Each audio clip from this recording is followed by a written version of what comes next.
All right, sorry about that. Let's get started right now. First of all, thank you all for coming out. We're going to be talking about Istio Ambient and its security properties. My name is Christian Posta. I'm a global field CTO at Solo.io, and I've been working on Istio since actually before May 2017. So, been part of the founding community, been around for a little bit. Mr. John? I'm John Howard. I'm a software engineer at Google. I also work on Istio. I've been working on Istio for about 4 years now. Member of the Technical Oversight Committee, and excited to talk about Ambient Mesh a bit more. Awesome. Before we get started, I want to ask the audience a couple quick questions. The first is, how many people that are here are using Istio today? Wow. Okay. When I first asked this question in the summer of 2017, it was like blank stares. I think for each one of you that raised your hand, there's probably like a few hundred out there in the open source project that you represent. And I want to thank you all for using Istio and pushing on it and reporting issues and helping make it better, kind of covering some of those edge cases that we otherwise probably wouldn't have seen in an enterprise setting. So thank you all for using Istio and your contributions. The second question I have is, how many people have heard of ambient mesh or ambient mode? Okay, all right, good. We will leave resources and links at the end for those of you that haven't. And I think in the roadmap session, we'll cover it a little bit more. But this session is specifically going to focus on the security properties of the ambient mode and how it compares to what you would see in sidecars and the default mode right now. So the question and the title of the talk is Ambient Mesh secure? And the answer is yes. So thank you all for coming. We can take questions. All right, but let's go in a little bit deeper and dig into it a little bit. Like I said, it's not an intro to Ambient, but I do want to describe what it is for a second and why we started working on it. And so Istio Ambient Mesh is a sidecarless data plane option for the Istio service mesh that we know and love. A big part of why we started building this was to simplify how we onboard applications and get workloads into the mesh without having to inject sidecars and make changes to the deployments and so on, and how we run those workloads and eventually operate on Istio in day 2, how we do upgrades and CVE patching and so on, solving for some of those pesky little corner cases where you're deploying your applications and you see a race condition between the sidecar or sidecar proxy and your workloads. So by eliminating the sidecar, we can get rid of some of those issues and make it easier to patch and upgrade Istio because it's all running outside of the application. Some secondary benefits that we do get from Istio Ambient include things, since we're running fewer proxies, we don't have to reserve as many resources for the sidecars, and in certain cases we can improve performance. And I think we're going to talk a little bit more about that and share some numbers around performance in the roadmap. So those are some of the high level reasons why we started working on this approach. Like I said, I'll leave material and links at the end for you to dig in more. But we're going to talk about it from the security standpoint, because the way Ambient Mesh has been implemented to facilitate the goals that we were looking to achieve is we've separated out the data plane into 2 distinct layers. The first layer focuses on the security aspects of the mesh, and the second layer focuses, which lives on top of this secure overlay, focuses more on the layer 7 capabilities that you would expect out of a service mesh. Now, probably the number one reason why people start looking at adopting a service mesh is around security and achieving certain, zero trust type posture for compliance reasons, regulatory, and so on. And so what we've done with Ambient is make it fairly straightforward and easy to onboard the security aspects of the mesh. And that's the secure overlay. And as you start to look closer at some of the details, you'll see that that component that's represented with the Z tunnel that lives on each of the hosts in a cluster actually starts to push that functionality a little closer down into the CNI or into the networking layers. So we remove it from the applications. We don't have to deploy it as a sidecar, and it runs on each of the hosts. And like I mentioned, the layer 7 capabilities are implemented in this waypoint proxy layer. I'm not going to go into too much detail, but just note that this is an additional layer that goes on top of the secure overlay. And for time reasons in this talk, we're probably not going to cover it too much. But again, I'm going to leave the lead behind. So let's take a look at the way what a request path or a connection path might look like in the sidecar approach to the data plane versus what we've done now in Ambient. So the first thing that you'll probably recognize is that when you install the sidecar or inject the sidecar next to your application, the application needs to somehow force its traffic through the sidecar so that it can apply the mesh behaviors. And in the most default mode, the most, I guess, user-friendly, expedient mode, when you deploy the sidecar, we run some IP tables that does some redirection in the pod so that the traffic from the application container will make it to the sidecar. Now, there's other modes that you can run. You can run a CNI plugin that will take care of that stuff outside of the pod ahead of time. But generally, it's the redirection that happens inside the pod that forces the traffic through the sidecar. And when you look at a diagram of how traffic moves from one pod to the other, certainly across the cluster, you'll see that the things like the zero trust, the MTLS, and authorization policies, these are enabled at that sidecar level. And so this is kind of what that diagram would look like. Now in ambient mode, what we've done is we've removed the sidecars, as I mentioned. We've replaced that with a component called the Z tunnel. And the Z tunnel is not a full representation of what you see in the sidecar. It's not a full-blown layer 7 proxy. The Z tunnel just handles opening connections and establishing mutual TLS. And so obviously it will need workload certificates, and it'll map the workloads to certain certificates, and then open the connection across the network to a destination workload that terminates with another Z tunnel living on a host. And this tunnel that we see here is created using an HTTP-based overlay. You might hear the term HBone. That's the acronym for how we've implemented this. But the Z tunnel, all it does is it's a very, very focused, small piece of infrastructure that is just responsible for opening these connections and establishing mutual TLS. Now, the interesting bit in terms of implementation details you may be hearing about, may have seen a blog about, is that we didn't use Envoy to implement this. What we found is actually writing this as a custom component to solve just this problem and keep the surface area, surface of attack very low and tight, is we've written this component in Rust, and again written to be very focused on this use case.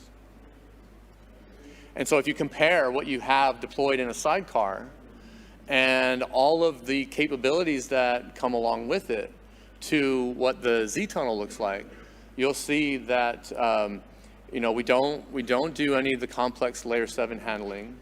All of the various protocols that you'll see in Envoy, MongoDB, and Kafka and Redis, all that stuff, that doesn't exist. And typically where you see this complex layer 7 handling and the complexity is where the opportunity for vulnerabilities might show up. And as I mentioned, we want to keep this Z tunnel component as small and compact and focused, and keep the attack surface as small as possible. I can't remember, is that what you did? Yeah, I'll take it. Yeah, so we're going to go in kind of a deep dive of the different attack surfaces and compare and contrast how sidecars and the ambient mode handle these and what security properties they do or do not hold. But when talking about security, it's always useful to kind of contextualize, like, what is our actual attack vectors? What are we trying to protect against? Like an analogy that I like to use is like, you can have a block or a super secure lock, but if you have an open door next to it, it doesn't matter, right? So we actually need to understand, like, where are the attack vectors? What are we trying to protect against? And then we can accurately compare and contrast them. So kind of the system boundaries that we typically talk about here are the node, the pod, and then the actual application containers. So the node provides one of the strongest boundaries in this. Each node is very strongly isolated, right? They can only really connect to other nodes over the network. That's a lot of where Istio's value is, that cross-network or cross-node traffic is MTLS encrypted. We can apply policies, etc. When we start moving down into the other layers, the lines are a bit more blurred. So a pod is generally seen as kind of this isolated unit, but really containers in Linux and Kubernetes actually don't provide a super strong security boundary. They do provide some boundaries, but it's not as strong as a node boundary, for example. And within a pod, the actual containers, if you have multiple containers, have an even weaker boundary. So in a typical pod with Istio, you would have a sidecar and then the application container. Those share a network namespace, which means that they actually are completely on the same network. They can access each other's local host, etc. And while by default they share, or they have their own file systems and process namespaces, etc., those can actually be merged and the lines can really get blurred.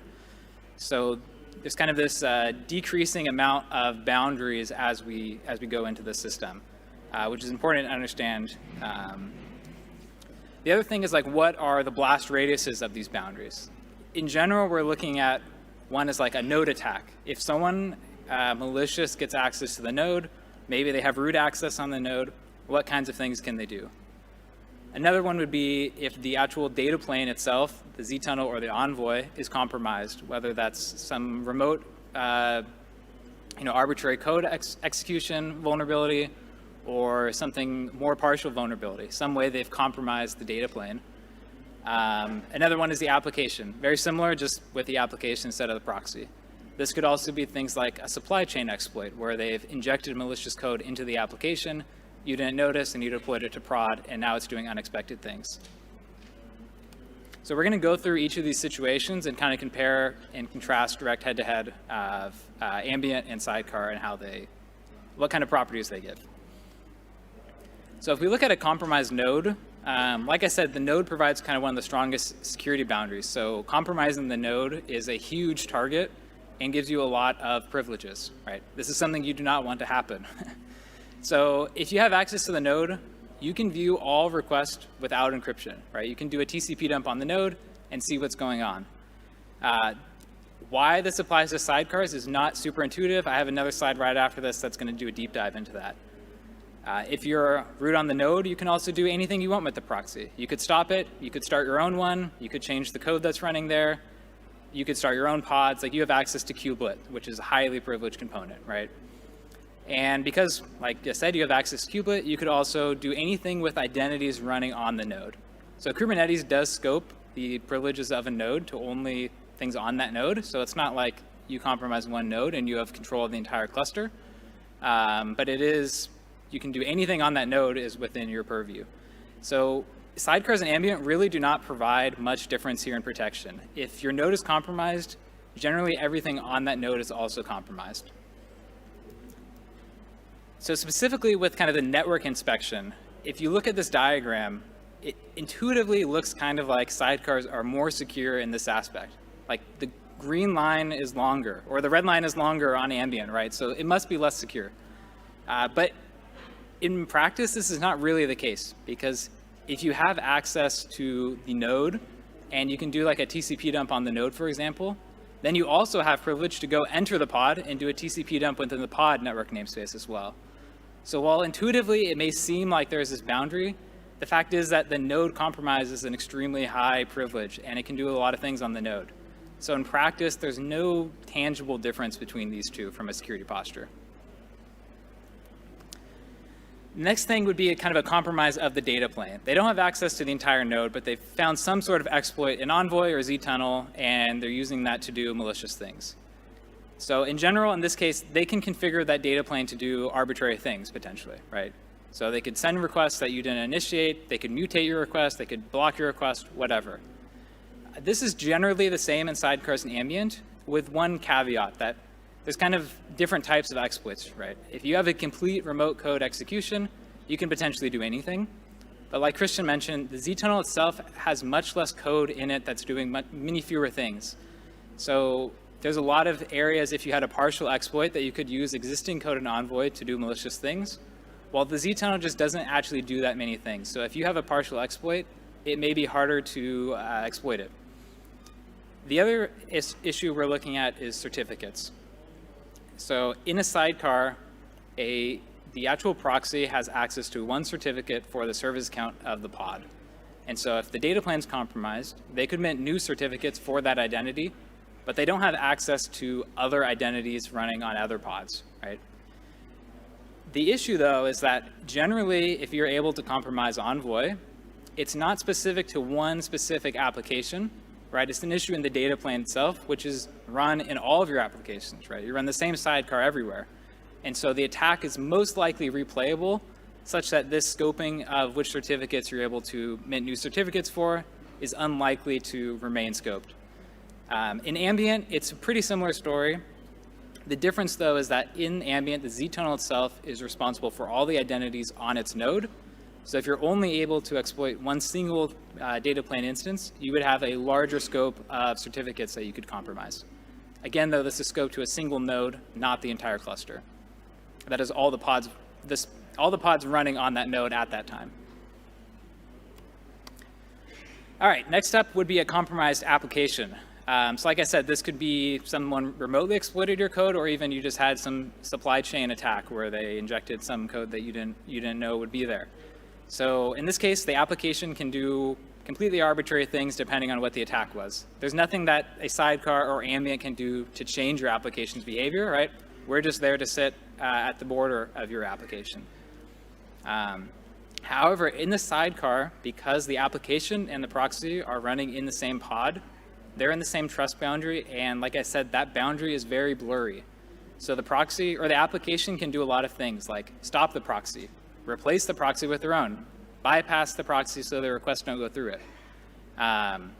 In Ambient, this is not really possible because the ztunnel is in a completely separate trust boundary that's enforced at a different layer. So the pod actually doesn't have permission to stop the ztunnel or to stop redirection to the ztunnel, etc. The other thing is that because the boundary for identity in Kubernetes is a pod, while only the sidecar proxy actually needs a certificate to do things, the application implicitly gets permission to mint its own certificates. So they could similarly mint new certificates, just like the data plane exploit we talked about previously. On the other hand, in Ambient, the actual application pods do not need any privilege at all to get MTLS certificates. Only the ztunnel and the waypoints, which we'll talk about later, need this privilege. So generally, we can remove that privilege from applications. Another one is if a completely separate node or application from you is compromised. In this case, luckily, both Sidecar and Ambient provide the same security guarantees that that application may be doing things that you didn't expect, but we can at least cryptographically verify who they are and apply policies to prevent them from doing things that we don't expect. Finally would be a compromise of the control plane. This is mostly for completeness. The control plane completely programs the data plane's behavior, and so it can make it do arbitrary things, remove all your policies, etc., and this applies both to sidecars and Ambient. Finally, we get to the waypoint proxy. Like Christian said, we don't have enough time to do a deep dive into the waypoint, but at a high level, the waypoint proxy is doing it's doing end-to-end MTLS from the original client through the ztunnel, through the waypoint, back to the ztunnel, into the application. And it's within the same trust boundary as the server that deploys it. So that's a very, very high level summary, but we also feel the waypoint proxy is as secure as sidecars. If you want to learn more, there's a link here at the bottom, and I think also at the end that gives kind of a deep dive, more in discussion about the waypoint proxy. Awesome. Thank you, John. And so wrapping up here in the last few minutes that we have, hopefully it's come across that in a lot of these different attack modes, or the blast radius comparing between the sidecar and Istio ambient mode, is that the ambient mode is as secure as the sidecar approach. However, there is actually one big difference. And I mentioned it in the beginning. I'm curious how many people picked up on it. If you look at a deployment of, let's say, in a single cluster across multiple nodes with sidecar, you have the proxies deployed out with all of the workloads. You have the control plane, and you compare it to a similar diagram of how Istio Ambient is deployed. What's one big difference between those two diagrams? Shout it out. Fewer resources, yes. What else? Fewer attack vectors. The data plane is not running with the applications, right? And as I mentioned in the beginning, the motivating reason for building Ambient was to improve operations and to improve our ability to upgrade and patch the data plane and the service mesh. And that's extremely important. Being able to quickly patch vulnerabilities when they're found without impacting the applications is hugely important for keeping your security posture safe. All right, so there is a big difference between Ambient and the sidecar. Ease of operations is that difference. So we've run out of time. I want to leave some additional resources and how to reach us. We will be around here for the rest of Istio Day, so happy to take questions. And I want to thank you all for coming out and listening to this first session.